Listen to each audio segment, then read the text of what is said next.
तो मित्रों આપણે આગળ વધીએ બીજા લેક્ચર તરફ। ચેપ્ટર નંબર 13 ચાલી રહ્યું છે।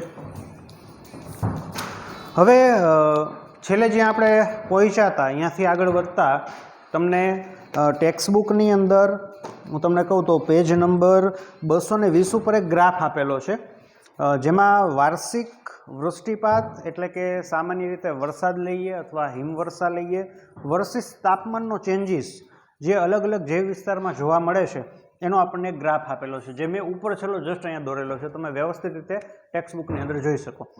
હવે આ ગ્રાફ છે ને એ તમને શું રિપ્રેઝેન્ટ કરે છે એ હું તમને ટૂંકમાં સમજાવું, તમે આમ તો સમજી જ શકો શું વાત કહેવા માગે છે, પણ શું આમાં ધ્યાન રાખવાનું છે અથવા એક્ઝામ પોઈન્ટ ઓફ વ્યૂ શું સમજવાનું છે ને એની તમને ચર્ચા કરું। પહેલી વસ્તુ કે ગ્રાફ છે બહુ મહત્વનો છે એક્ઝામ પોઈન્ટ ઓફ વ્યૂ, ઘણી વખત પૂછાય છે। લાસ્ટ ટાઈમ લગભગ યસ એમ્સના લાસ્ટ પેપર કે એની પહેલાંનું લગભગ 1-2 વર્ષની અંદર એમ્સની અંદર પણ આ ક્વેશ્ચન હતો। પહેલાં તો ગ્રાફ છે એમને આપણને ખ્યાલ હોવો જોઈએ કે આ જગ્યાએ શું છે, તો કે ઉષ્ણકટિબંધીય વન છે, પછી યસ આ જગ્યાએ તો કે રણભૂમિનું આપણને આપેલું છે, અહીંયા તૃણભૂમિ આપેલું છે, પછી આર્કટિક એન્ડ આલ્પાઇન ટ્રુન્ડ આપેલું છે, સમશીતોષ્ણ વન સંકુદ્રમ જંગલો। તો પહેલાં તો આ ખબર હોવી જોઈએ। સામાન્ય રીતે આ પોસિબિલિટી વધારે છે કે આવી રીતના તમને કટકા આપી દીધા હોય A, B, C, D, એમાં A શું છે B શું છે, તો એ પહેલાં તો આ વસ્તુ તો પહેલાં ખ્યાલ હોવી જ જોઈએ કે કઈ વસ્તુ શું દર્શાવે છે શું નથી દર્શાવતી। રેડી? ચાલો હવે બીજું આગળ ગ્રાફમાંથી અવલોકન શું કરવાનું છે। એક્સ એક્સિસ ઉપર તમને વૃષ્ટિપાત આપેલો છે, વાય એક્સિસ ઉપર તાપમાન આપેલું છે, સરેરાશ તાપમાન, સરેરાશ વાર્ષિક વૃષ્ટિપાત। રેડી? હવે તમે ગ્રાફને બહુ સારી રીતે વ્યવસ્થિત જોશો તો તમને જે રણભૂમિ આપ્યું છે ને રણભૂમિ એનો તમે ગ્રાફ જુઓ ને તો રણભૂમિની અંદર મેં અહીંયા લખ્યું છે તાપમાનમાં પ્લસ પ્લસ પ્લસ પ્લસ વાર્ષિક વૃષ્ટિપાત છે તો એમાં એક જ પ્લસ, એટલે તમે જુઓ ગ્રાફમાં કે રણભૂમિ છે એની અંદર તાપમાનનો જે ચેન્જીસ છે તે વાર્ષિક વૃષ્ટિપાતની સાપેક્ષે વધુ છે। વાર્ષિક જુઓ તમે જે એક્સ એક્સિસ ઉપર જે રણભૂમિનું જે આ દર્શાવે છે એ ઓછું છે, એટલે વૃષ્ટિપાત સરેરાશ વાર્ષિક વૃષ્ટિપાત જે છે એની વિવિધતા ઓછી છે, તાપમાનની વિવિધતા વધારે છે। એ રીતે તમે ઉષ્ણકટિબંધમાં જાઓ, આ ઉષ્ણકટિબંધ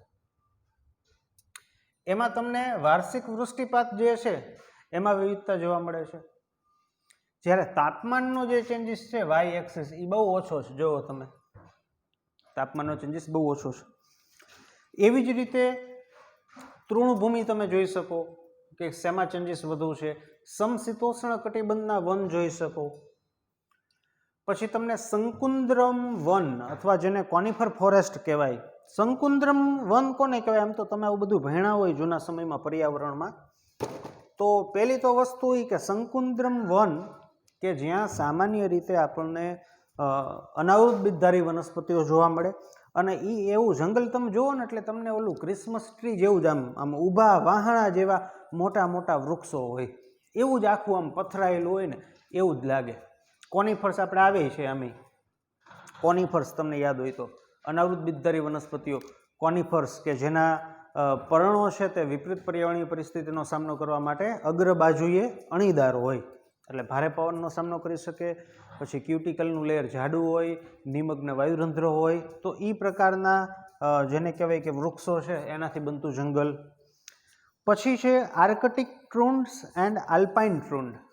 પહેલી તો વસ્તુ એ કે ટ્રુન્ડ કહેવાય કોને?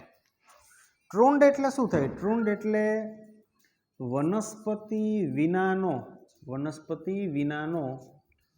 ઉજ્જડ વિસ્તાર, વનસ્પતિ વિનાનો ઉજ્જડ વિસ્તાર હોય ને એને ટ્રુન્ડ કહેવાય। હવે આર્કટિક ટ્રુન્ડ એટલે શું? તો કે જે આર્કટિક વિસ્તાર છે સામાન્ય રીતે ઓલવેઝ બરફથી આચ્છાદિત રહેતો હોય તેવો આર્કટિક વાળો વિસ્તાર। ટ્રુન્ડ એટલે શું?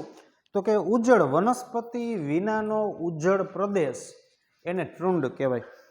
રેડી? આર્કટિક ટ્રુન્ડ એટલે તો કે આર્કટિક વિસ્તાર છે કે જેમાં સામાન્ય રીતે બરફ આચ્છાદિત આપણને હાવ વેરાન લાગે, કોઈ વનસ્પતિ ન જોવા મળે ને વનસ્પતિ જોવા ન મળે તો બહુ સ્વાભાવિક વાત છે કે 99% સામાન્ય રીતે એક પણ પ્રકારના પ્રાણીઓ જોવા ન મળે. 99% બોલ્યો, પછી ઉડતા ઉડતા નીકળતા હોય એવું કંઈ ન હોય, માણસ તો હોય જ છેલ્લે. આલ્પાઇન, આલ્પાઇન કોને કહેવાય? ઊંચા શિખર હોય ને, ઊંચા શિખરો, ઊંચા શિખર, ઊંચા શિખરો ધરાવતો પ્રદેશ હોય ને, ધરાવતો પ્રદેશ, એને આલ્પાઇન કહેવાય. તો આલ્પાઇન ટ્રુન્ડ એટલે તો કે ઊંચા શિખરો કે જ્યાં આ હિમાલયની પર્વતમાળાઓ જે છે હવે એ જેટલી ઊંચી હોય હવે અહીંયા એકેય વનસ્પતિઓ ન થાય, કારણ કે એટલું બધું યોગ્ય પર્યાવરણ ન હોય.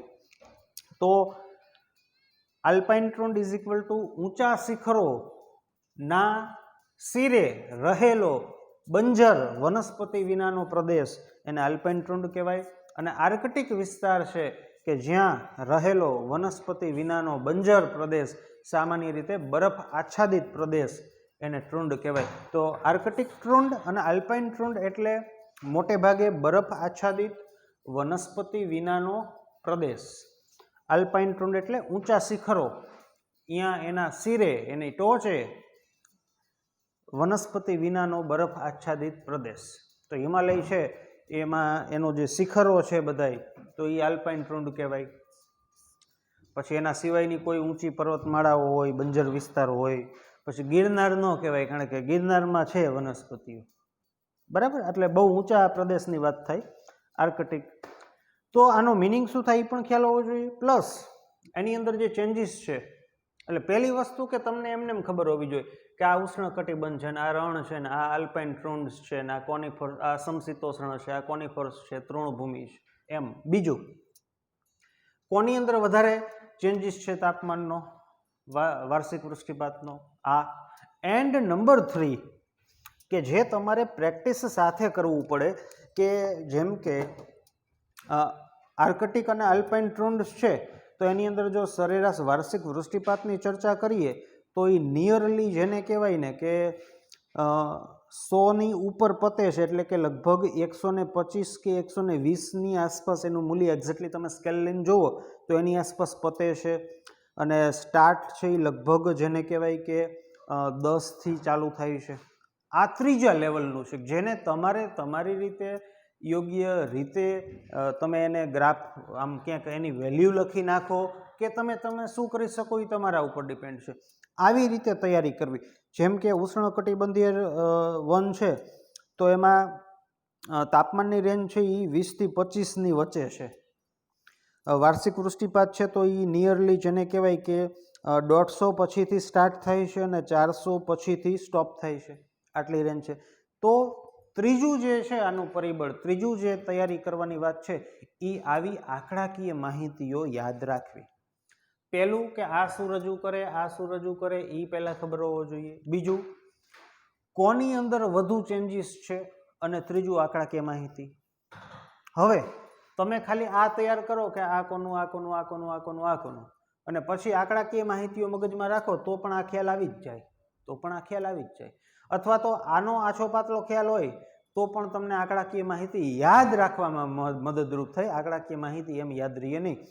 રેડી? અને તમને જે સ્કેલ આપ્યા છે એ ખબર હોવી જોઈએ કે તાપમાન છે સેલ્સિયસમાં છે, પછી વાર્ષિક વૃષ્ટિપાત સેન્ટીમીટરમાં છે, આલ્પાઇન ટ્રુન્ડ છે તો એમાં જો -10થી 0. તો આવી રેન્જ જેને કહેવાય ને કે એ આપણે ત્રીજા નંબરે યાદ રાખવાની છે. આટલી વસ્તુ આપણે કરવી પડે જો વ્યવસ્થિત આપણે નીટની અંદર પણ માર્ક લેવા છે તો. બરાબર? ચાલો અહીંયાથી આગળ વધીએ તો જૈવ વિસ્તાર જે છે, નિવસન તંત્રો જે છે એની અંદર સર્જાતી ક્ષેત્રીય અને સ્થાનિક વિભિન્નતાના કારણે નૈસર્ગિક આવાસ સ્થાનોમાં અથવા નૈસર્ગિક હેબિટેટ્સ આવાસોમાં પણ વિભિન્નતા અથવા તો અલગતા પણ સર્જાય છે. આનો મિનિંગ શું થાય હું સમજાવું છું તમને. આ ચેપ્ટરની અંદર એક લીટી જેને કહેવાય ને એ શું કહેવા માગે છે એ સમજવી જરૂરી છે. બાકી કોઈ પણ આવી લીટીમાંથી સર્જાતો મિનિંગ જો સીધો પૂછવામાં આવે ને તો તમને નહીં ખ્યાલ આવે. એટલે આ ચેપ્ટર છે એ સમજવાની દ્રષ્ટિએ ઓમ સહેલું છે, પણ સમજવું બધું પડે. થોડો કંટાળો આવે એવું ચેપ્ટર છે કદાચ એમને વાંચીએ તો, પણ એકે એક લીટી જે છે એનો મિનિંગ જેને કહેવાય આપણને ખ્યાલ જ હોવો જોઈએ. ચાલો સમજીએ. હવે આ એક જૈવ વિસ્તાર છે, મોટો જૈવ વિસ્તાર છે. જૈવ વિસ્તાર, હું આ જૈવ વિસ્તારનું નામ આપું છું તૃણભૂમિ અથવા ઘાસના જંગલો. ઘાસના જંગલો બહુ મોટો વિસ્તાર છે. ઘાસના જંગલો ભારત જેટલો વિસ્તાર ધારો, અથવા રણ, સહારાનું રણ છે તો એ મોટું જ થાય એમ, પણ આપણે ઘાસના જંગલો ધાર્યું.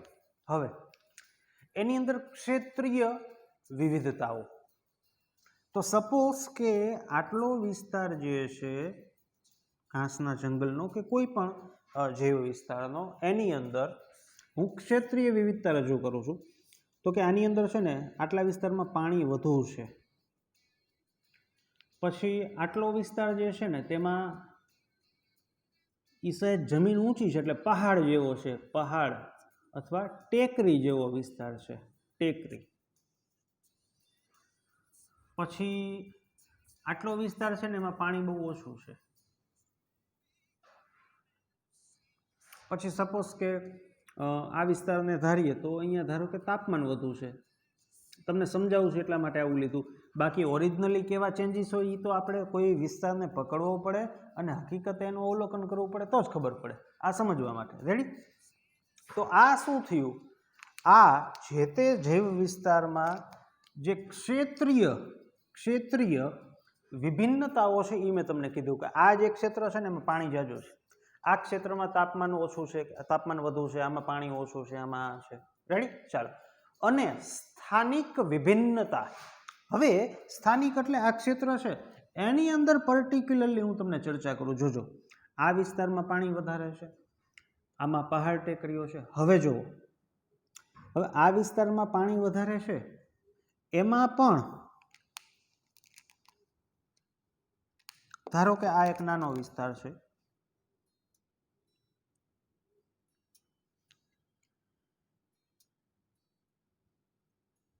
કે જે ઊંચી ટેકરી છે, કે જે સહેજ ઊંચી ટેકરી છે, ઊંચી ટેકરી આવું ધારીએ. અથવા તો આ વિસ્તાર છે એમાં સહેજ ખાડાઓ છે, ખીણવાળો, નાની ખીણ, બહુ મોટી નહીં, ખાઈ જેવો વિસ્તાર છે, ખાઈ, ખીણ. રેડી. ચાલો, અહીંયા કંઈ બહુ વિચારવું નથી આપણે. હવે ધારો કે અહીંયા જેને કહેવાય કે દેડકા રીએ છે, દેડકા કરતા સાપ રાખીએ, ચલો ને સાપ.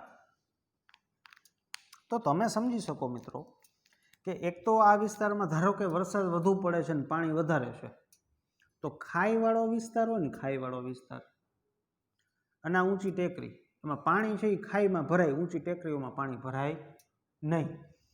હવે બહુ મોટો વિસ્તાર છે તો આપણે એવું વિચારી શકીએ કે ખાઈ ધરાવતો વિસ્તાર હોય, આવી રીતનો આ ઊંડી ખાઈ ધરાવતો વિસ્તાર હોય કે જ્યાં પાણી ભરાઈ રહેતું હોય, તો પોસિબિલિટી એવી છે કે સાપ જે હોય એનો જે વસવાટ છે તો એના જે દર હોય, દર એ કદાચ આવા હોય, આમ ઉપર તરફ જતા હોય, એવા હોય.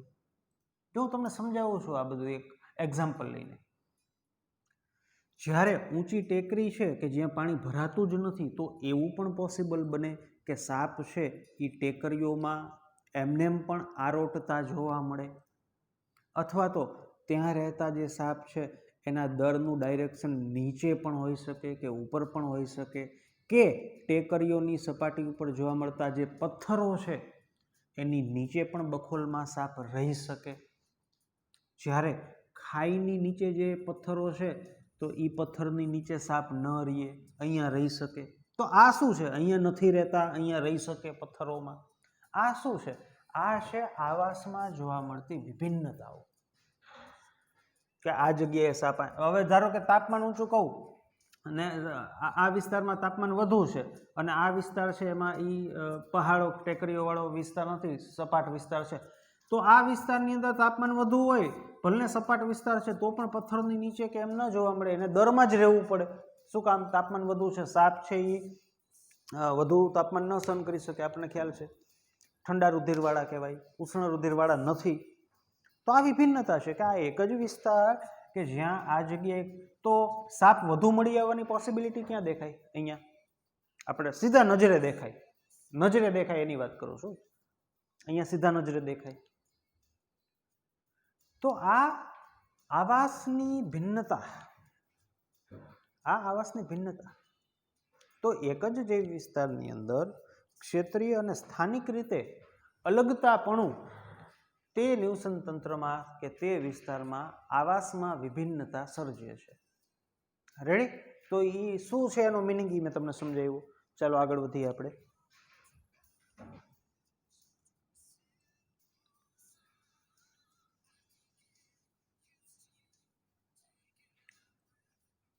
હવે પૃથ્વી ઉપર ફક્ત અનુકૂળ નિવસન તંત્રો છે કે અનુકૂળ જૈવ વિસ્તારો છે ત્યાં જ જીવન શક્ય છે એવું નથી.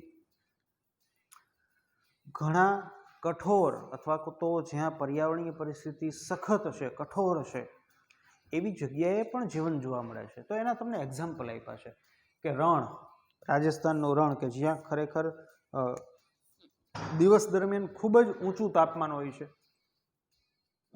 તો ત્યાં પણ આપણને સજીવો જોવા મળે છે.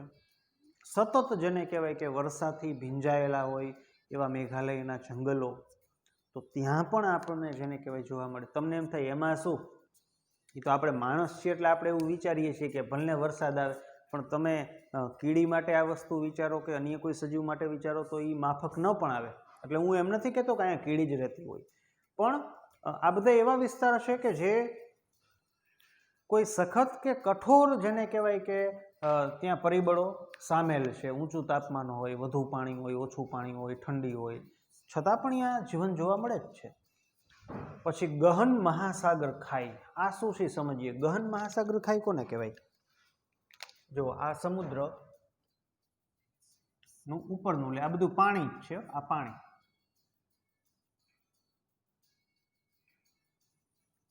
સમુદ્રનું તળિયું તો હોય જ ને.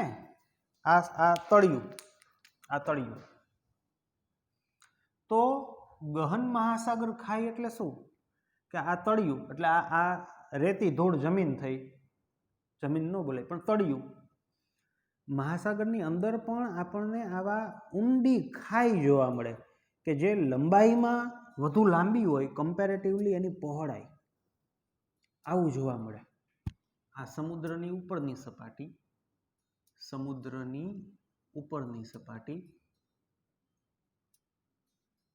આ પાણી, આ તળિયાની સપાટી, એમાં આપણને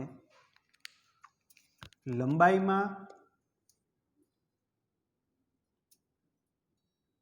વધુ, પહોળાઈ ઓછી હોય. કે પહોળાઈ તો અમે ઓછી જ હોય એને જ પહોળાઈ કહેવાય, પણ લંબાઈ વધારે હોય કમ્પેરેટિવલી. આવી રચનાઓ જોવા મળે. આ જે રચના જોવા મળે ને તેને ગહન મહાસાગર ખાઈ કહેવાય. ગહન મહાસાગર ખાઈ. તો અહીંયા સજીવો રહીએ છે એમ, અહીંયા પણ સજીવો રહીએ છે. અને બીજું એ કે કોઈ વિસ્તારમાં દરિયો કેટલો ઊંડો છે તો અહીંથી આપણે મીટર પટ્ટી મૂકીએ અને જો તે વિસ્તારમાં ગહન મહાસાગર ખાઈ જોવા મળતી હોય ને તો માપક્રમ અહીંથી અહીંનો ન હાલે, પણ અહીંથી અહીંનો માપવો પડે. એને મહાસાગરની ઊંડાઈ કહેવાય. બરાબર? ચાલો આગળ વધીએ. આ ગહન મહાસાગર ખાઈ કે જ્યાં પણ સજીવો જોવા મળે છે. વેગવંતા પ્રવાહના સ્થાનો એટલે શું? કોઈ જગ્યાએ, આનો મિનિંગ શું થાય સમજાવું છું, કે કોઈ જગ્યાએ ખૂબ જ ઝડપથી વહેતું પાણી, એને વેગવંતા પ્રવાહના સ્થાનો કહેવાય. સામાન્ય રીતે આવું ક્યારે પોસિબલ બને, કયા વિસ્તારમાં પોસિબલ બને? કે જે વિસ્તારમાં ખૂબ જ વધુ વરસાદ પડતો હોય, ખૂબ જ વધુ વરસાદ પડતો હોય એવા વિસ્તારો પ્લસ સેજ આમ ઢાળ જેવું હોય, તો અહીંયા આ બંને બાબતો જે છે એ વેગવંતા પ્રવાહ માટે જવાબદાર છે. તો આટલી સ્પીડથી પાણી પસાર થતું હોય એવી જગ્યાએ પણ જેને કહેવાય કે સજીવો જોવા મળે છે. આપણે છે અમુક ગિરનારના જંગલોની અંદર આપણને આવ્યું જોવા મળે, પણ એનાથી પણ વધુ સ્પીડમાં વહેતું હોય એવા સ્થાનો. પછી આમાં કંઈ કહેવાની જરૂર નથી, બરફથી ઠરી ગયેલા વિસ્તાર હોય, ઊંચા પર્વતો શિખરો હોય જ્યાં તાપમાન જેમ ઊંચાઈ ઉપર જાય તાપમાન ઘટે. પછી ગરમ ઝરણાઓ, આપણે આનું તો એક્ઝામ્પલ આપણે 11મામાં ભણતા કે આર્કિયોબેક્ટેરિયા છે એ ગરમ ઝરણાની અંદર જોવા મળે. પછી સેન્દ્રિય ખીણ એવો શબ્દ છે. હવે ખીણ શબ્દ વિચારીએ એટલે આપણને હકીકતે ખીણ યાદ આવે, પણ અહીંયા સમજવાનું છે સેન્દ્રિય ખાડા, એટલે કે વિઘટિત થતું હોય તેવું કાર્બનિક દ્રવ્ય ધરાવતા ખાડાઓ. એટલે બહુ હું તમને સાવ સાદી વાત કરું તો આપણે ગામડે દેશી ખાતર બનાવવાનું હોય તો જનરલી આવું તમે કદાચ જોયું હોય કે ઊંડો ખાડો કરીને એમાં છાણ છે કે વનસ્પતિ છે એના ખરી ગયેલા પાંદડાઓ કે કોઈ ભાગ છે એ નાખ્યા હોય. તો આવી અતિશય દુર્ગંધ મારતા ખાડાઓ, પીટ્સ, સેન્દ્રિય ખાડાઓ, પીટ્સ, એની અંદર પણ સજીવો રહે છે. અને બહુ સારું એક્ઝામ્પલ આપ્યું છે કે આપણું આતરડું છે, આતરડું, હવે એનું જે વાતાવરણ છે એ કંઈ સૂક્ષ્મજીવો માટે એટલું પરફેક્ટ ન કહી શકાય, અથવા તો એનું વાતાવરણ કંઈ અહીંયા એસી નથી મૂક્યા, પંખા ચાલુ ને એસી ચાલુ એવું નથી. આપણા આંતરડાની અંદર બેઝિક પીએચ છે, વિવિધ પ્રકારના ઉત્સેચકોનો સ્ત્રાવ થતો હોય છે. આપણે ભણી ગયા પેનેથ કોષો દ્વારા એવા ઉત્સેચકોનો પણ સ્ત્રાવ થાય કે જે સૂક્ષ્મજીવોને મારી નાખે. તો આજે આપણું આંતરડું કે જેની અંદર પણ ઘણા બધા સૂક્ષ્મજીવો, ખાસ કરીને આપણે જોયું હતું ભણતા ત્યારે ઇકોલાઈ શબ્દ, ઇકોલાઈ બેક્ટેરિયા જે છે એ પુષ્કળ પ્રમાણમાં આપણા આંતરડાની અંદર જોવા મળે. તો આ પણ એક નિવાસસ્થાન છે. કેવું? વિપરીત પરિસ્થિતિ ધરાવતું નિવાસસ્થાન. એટલે ફક્ત અનુકૂળ જગ્યાએ જ સજીવો છે પૃથ્વીમાં એવું નથી. વિપરીત પર્યાવરણીય પરિસ્થિતિ જોવા મળતી હોય એવા વિસ્તારોની અંદર પણ સજીવો જે છે એ જીવે છે. રેડી? ચાલો આગળ આપણે જોઈએ.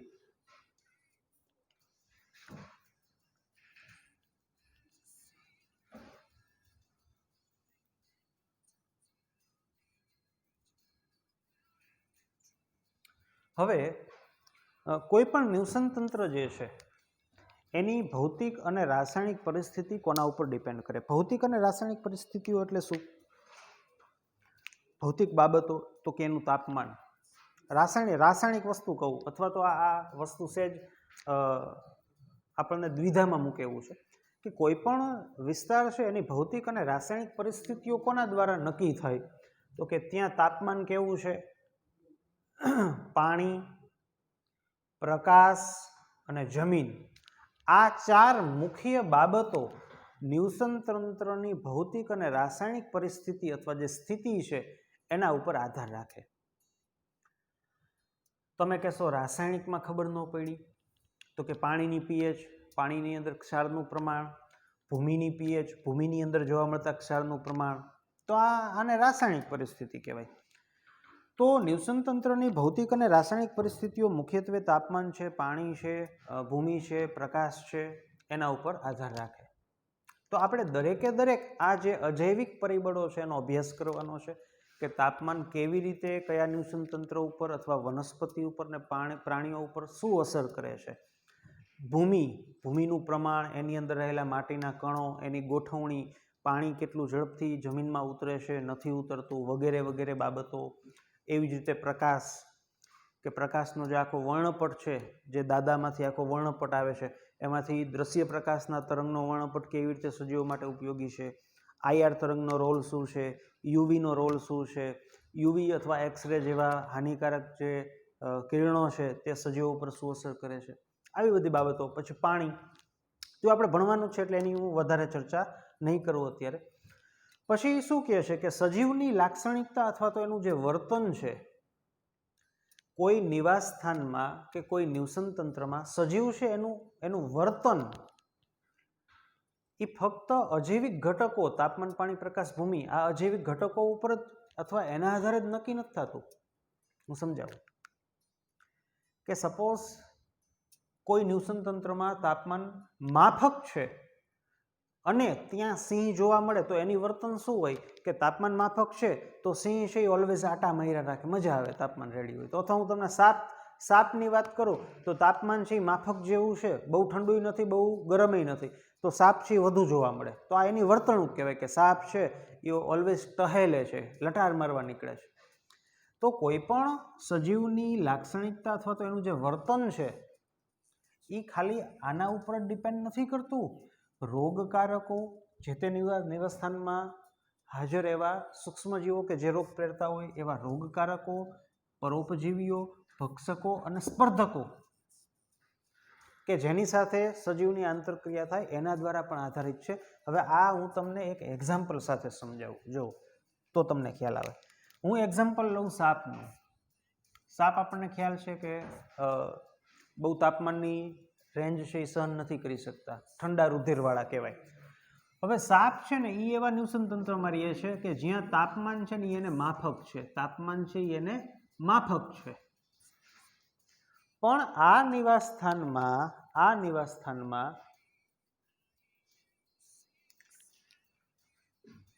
આનું ભક્ષણ કરનાર મોર જોવા મળતો હોય તો સાપની આ નિવાસસ્થાનમાં વર્તણૂક કેવી થઈ જાય? બદલાઈ જાય, એને બિન રહેવું પડે.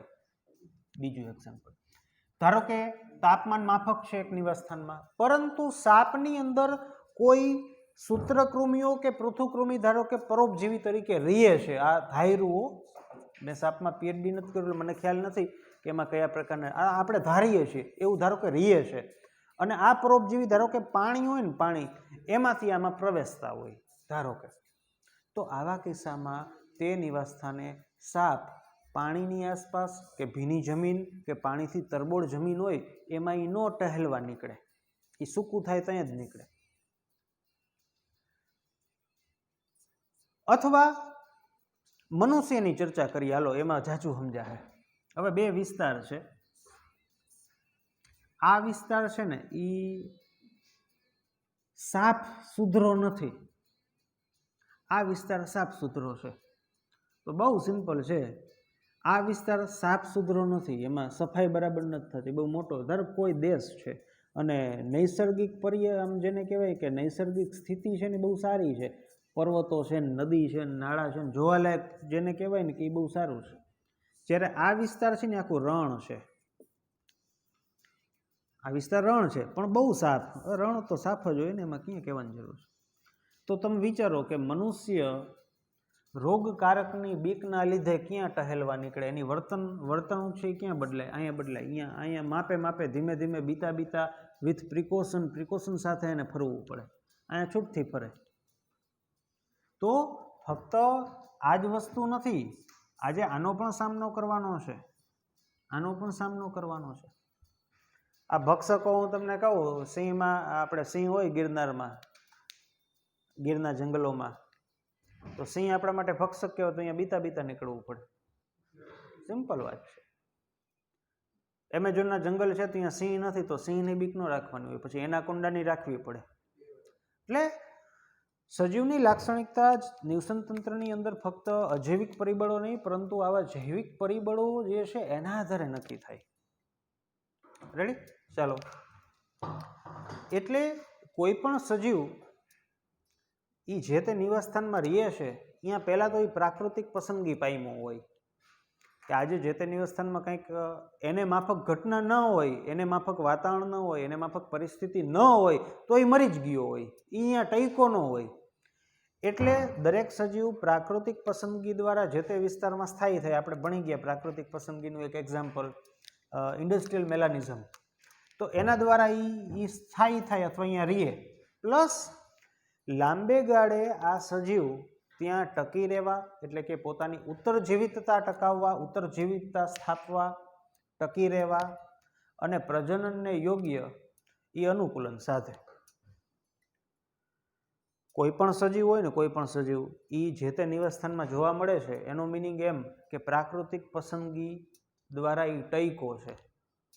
આજે કેમ કે ઇન્ડસ્ટ્રીયલ મેલાનિઝમ પછી જે કાળા ફૂદા એ ટઈકા, શું કામ? કાળા ફૂદા વધ્યા તો કે પ્રાકૃતિક નૈસર્ગિક પસંદગી થઈ એટલા માટે. પછી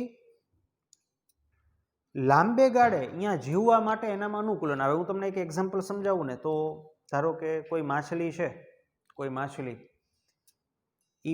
એ પોતાના ઈંડાઓ જે છે એનું ભક્ષણ ઝાઝું થઈ જતું હોય અને આજે પણ એ માછલી જો અહીંયા જોવા મળતી હોય ને, તો એને પ્રજનન સંદર્ભે અથવા પોતાની ઉત્તરજીવિતા ટકાવી રાખવા સંદર્ભે એને એક અનુકૂલન સાધ્યું હોય. કયું? તો કે વધુ ઈંડા મૂકવા. આપણે હમણાં લાસ્ટ લેક્ચરમાં ચર્ચા કરી. તો કોઈ પણ સજીવ જે નિવાસસ્થાનમાં રહે છે ત્યાં પોતાની ઉત્તરજીવિતા અથવા પોતાનું અસ્તિત્વ ટકાવવા પ્લસ પ્રજનન સંબંધિત અનુકૂલનો એને સાધ્યા જોઈ. અને જો આ અનુકૂલનમાં ફેરફાર થાય અથવા તો પર્યાવરણીય પરિબળોમાં ફેરફાર થાય અને પોતે અનુકૂલન ન સાધી શકે, તો કાળક્રમે કાં જે તે સજીવ છે એ અહીંયાથી લુપ્ત થવા માંડે, કાં એને અનુકૂલન સાધવું પડે. બહુ સામાન્ય વાત છે. રેડી? હવે આગળ બહુ મહત્વની જેને કહેવાય બાબત છે એના ઉપર ચર્ચા કરીએ છીએ. 2 વર્ષ પહેલા પૂછાયેલો નીટનો ક્વેશ્ચન હતો. જીવનશૈલી અથવા તો નિસ, ઘણા વિદ્યાર્થી મિત્રો એને નીચે એવું વાંચે છે. આપણે હમણાં ચર્ચા કરીએ એટલે તમને ખ્યાલ આવશે કે હું શું કહેવા માંગુ છું. જો શું છે કે દરેક સજીવને ફેરફાર ના કરી શકાય તેવો ચોક્કસ સ્થિતિનો તફાવત હોય છે જેમાં તે સહન કરવા સક્ષમ હોય છે. હવે આ લીટી હું સમજાવું કે આ લીટી કહેવા શું માગે છે કે દરેક સજીવને ફેરફાર ના કરી શકાય તેવો ચોક્કસ સ્થિતિનો તફાવત હોય છે જેમાં એ સહન કરવા માટે સક્ષમ હોય છે. હવે આ દરેક સ્થિતિ અથવા તો આ તફાવત શું છે એ હું તમને સમજાવું છું. પહેલાં આ જે બ્લુ કલરથી લખ્યું છે ને એટલી વસ્તુ સમજાવી દઈને આપો. હવે કોઈ સજીવ એક્સ, હવે સ્થિતિ લઉં છું તાપમાન, એક લઉં છું તાપમાન અને બીજું છે આશ્રિત નિયમનની કેપેસિટી, આશ્રિત નિયમન. રેડી? તો દરેક સજીવ આ એક સ્થિતિ, એનો એક તફાવત કે જે પોતે સહન કરવા માટે સક્ષમ હોય છે. ધારો કે અહીંયા હું એક્સ તરીકે મનુષ્ય લઉં ને, તો મનુષ્ય છે ને સામાન્ય રીતે વિચારીએ તો આ મારા ઘરના મૂલ્ય છે, સાયન્ટિફિક મૂલ્યો નથી. તો મનુષ્ય છે એ ધારો કે -2 ડિગ્રીથી 50 ડિગ્રી સેલ્સિયસ તાપમાનની જે રેન્જ છે એ સહન કરવા સક્ષમ છે.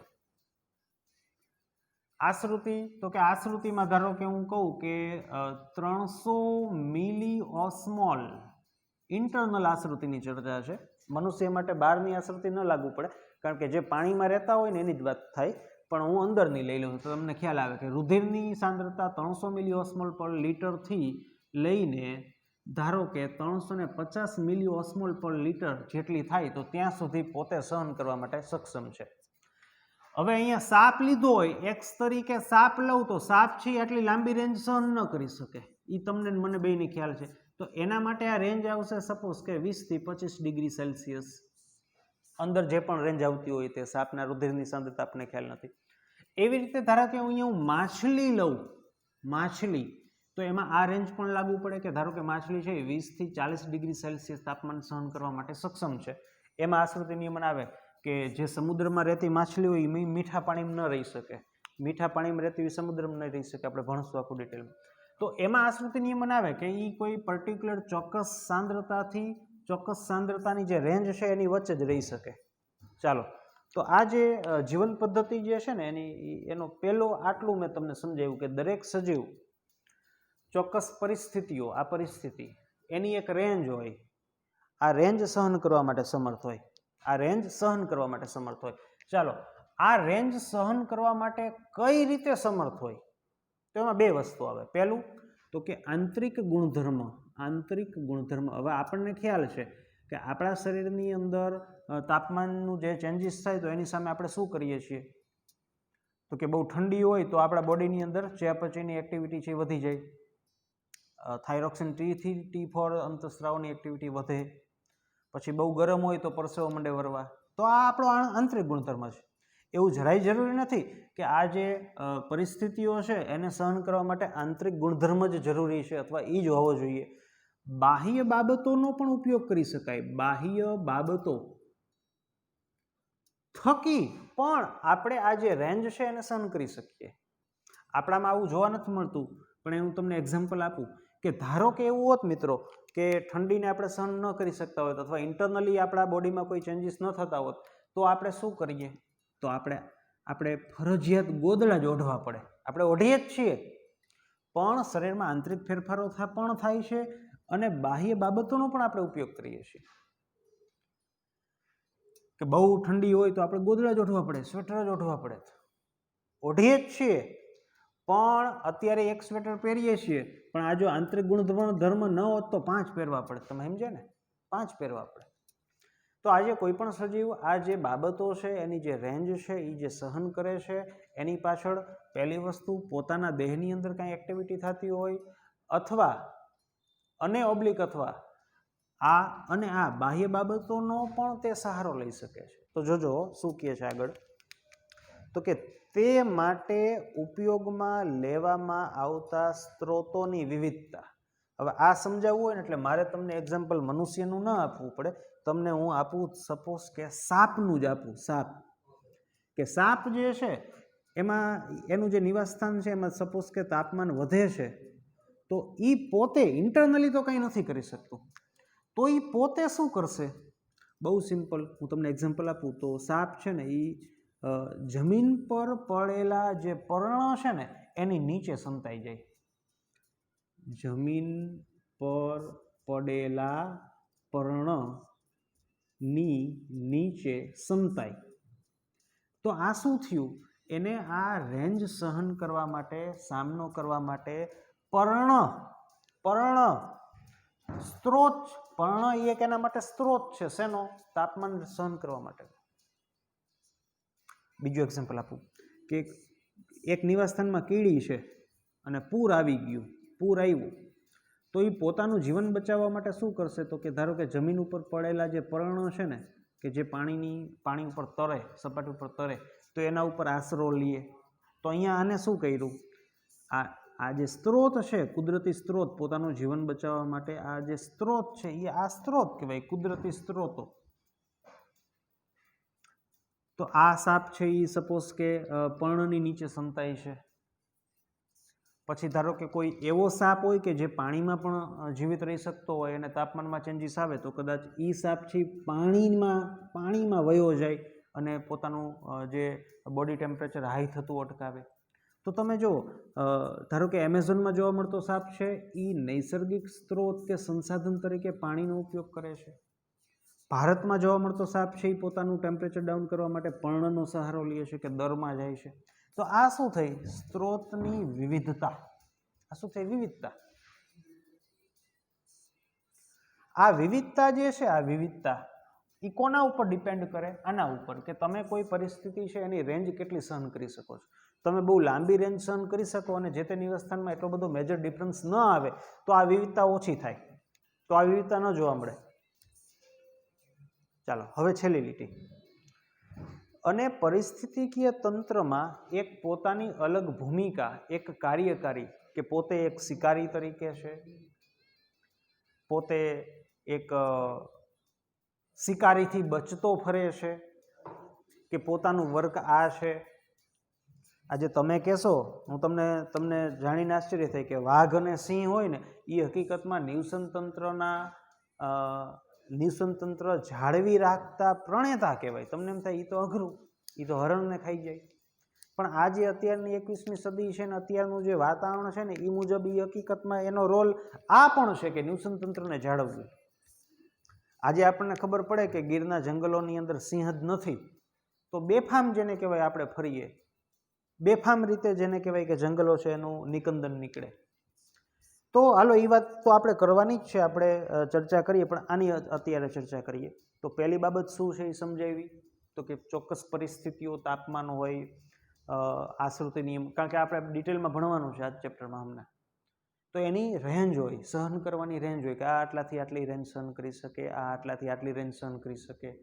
પ્લસ આ રેન્જ સહન કરવા માટે બાહ્ય બાબતો, મેં તમને એક્ઝામ્પલ સાથે સમજાવી, બાહ્ય બાબતો, બાહ્ય જે સ્ત્રોતો છે એને ઉપયોગમાં લેવાની વિવિધતાઓ, અને જે તે સજીવ પરિસ્થિતિકીય તંત્રમાં પોતાની એક અલગ કાર્યકારી ભૂમિકા. આ બધું જ આ બધી જ બાબતો, આ ત્રણેય બાબતો ભેગી થાય ને એટલે જે તે સજીવ છે ને એની આખી એક જીવન પદ્ધતિ રચાય. શું રચાય? જીવન પદ્ધતિ. જો સમજાવું હું તમને આમાં, એની આખી અલગ પ્રકારની આગવી જીવન પદ્ધતિનું નિર્માણ થાય છે. જીવન પદ્ધતિ. નાઇસ. ઇંગ્લિશમાં આપણે એ વાંચશું એટલે નીચે એવું આપણને લાગશે, પણ એને નીસ એવું બોલવાનું, નાઇસ નહીં બોલવાનું, નીસ. તો જીવન પદ્ધતિ શું છે? સાપની જીવન, ધારો કે એમેઝોનમાં જોવા મળતા સાપની જીવન પદ્ધતિ શું થાય? ધારો કે એનાકોન્ડા જ લઈ લ્યો ને, હાલો એનાકોન્ડાની જીવન પદ્ધતિ કેવી કહેવાય? આવી. તો કે એનાકોન્ડા ખુદ મોટો ભક્ષક છે, પ્લસ ટેમ્પરેચર મેન્ટેન કરવા માટે પાણીમાં રહે છે, કંઈક બહાર આવીને ખાઈ જાય. જ્યારે ભારતની અંદર રહેલા જંગલોમાં જોવા મળતા કિંગ કોબરાની જીવન પદ્ધતિ શું છે? તો કે કમ્પેરેટિવલી આના જેવો ભક્ષક નથી. કે મોટા હરણને પણ ખાઈ જાય એવું નથી. મોટી નાની ભેંસ હોય, એના બચ્ચા હોય, એને પણ ખાઈ જાય એવો ભક્ષક નથી. પ્લસ એ પાણીમાં નથી જતો, એ ટેમ્પરેચર મેન્ટેન કરવા માટે કાં દરમાં જાય છે કે મોટા પથ્થરોની નીચે કદાચ છુપાઈ જાય છે. આ એની જીવન પદ્ધતિ. પછી એમેઝોનમાં જોવા મળતી કીડી કે જ્યાં વધુ પૂર આવે છે તો એ પોતાને બચાવવા માટે પર્ણ છે એનો સહારો લે છે. પર્ણનો એઝ અ હોડી તરીકે ઉપયોગ કરે છે, તરે છે.